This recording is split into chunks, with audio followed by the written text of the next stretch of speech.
Out patient ಕೆಲದಿದಾರಲ್ಲ,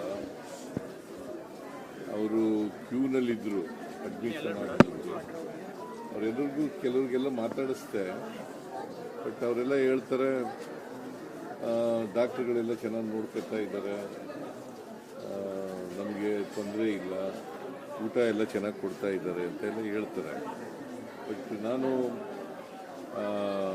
gastro enterology institute of gastroenterology ಅದು ಅಲ್ಲಿಗೆ ಹೋಗಿದ್ದೆ. ಆರ್ಗನ್ ಟ್ರಾನ್ಸ್ಪ್ಲಾಂಟೇಷನ್ ಇದೆಯಲ್ಲ, ಲಿವರ್ ಟ್ರಾನ್ಸ್ಪ್ಲಾಂಟ್ ಅದು ಲಿವರು ಈಗ ಹೊರಗಡೆ ಹೋದರೆ 40 ಲಕ್ಷ 30 ಲಕ್ಷ ಹಿಂಗೆಲ್ಲ ಆಗ್ತದೆ. ಸೊ ಇಲ್ಲಿ ಫ್ರೀಯಾಗಿ ಮಾಡಿಕೊಡ್ತಾರೆ.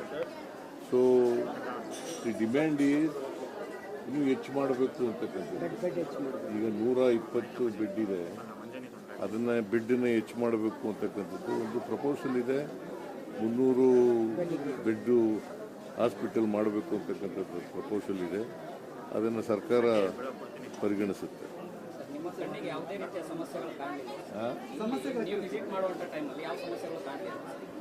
ಜನ ಏನು ಸಮಸ್ಯೆಗಳು ಹೇಳಲಿಲ್ಲ, ಎಲ್ಲ ಪೇಷಂಟ್ಗಳಿಗೆಲ್ಲ ಮಾತಾಡಿಸ್ತೇನೆ ನಾನು. ಸಮಸ್ಯೆಗಳು ಹೇಳಿದರೆ ಕೂಡಲೇ ಅವರು ಕೆಲವರು ಮಾತ್ರ ಹೊರಗಡೆ ಇದ್ದವರು, ನಾವು ಒಂದಿಬ್ಬರು ಮಾತ್ರ ನಮಗೆ ಅಡ್ಮಿಷನ್ ಆಗಬೇಕು ಅಂತ ಹೇಳಿದ್ರು. ಅವ್ರಿಗೆ ಅಡ್ಮಿಷನ್ ಮಾಡ್ಕೊಳ್ಳಿ ಅಂತ ಹೇಳಿದ್ರು.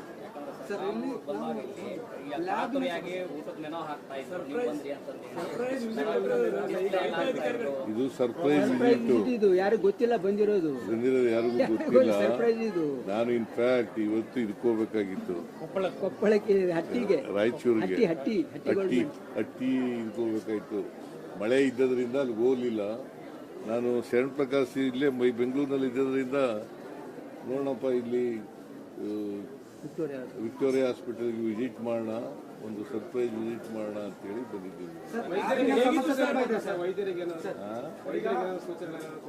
ವೈದ್ಯರಿಗೆ ಸಹಾನುಭೂತಿಯಿಂದ ನೋಡ್ಕೋಬೇಕು.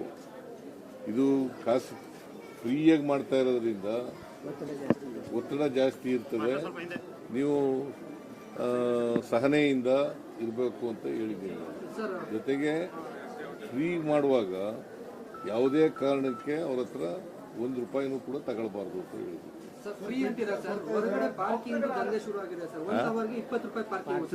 ಇಲ್ಲಿ ಹೊರಗಡೆ ಪಾರ್ಕಿಂಗ್ ಅಂತ ಹಾಸ್ಪಿಟಲ್ ಹೊರಗಡೆ ಪಾರ್ಕಿಂಗ್ ಜನ ತಗೊಳ್ತಾರೆ.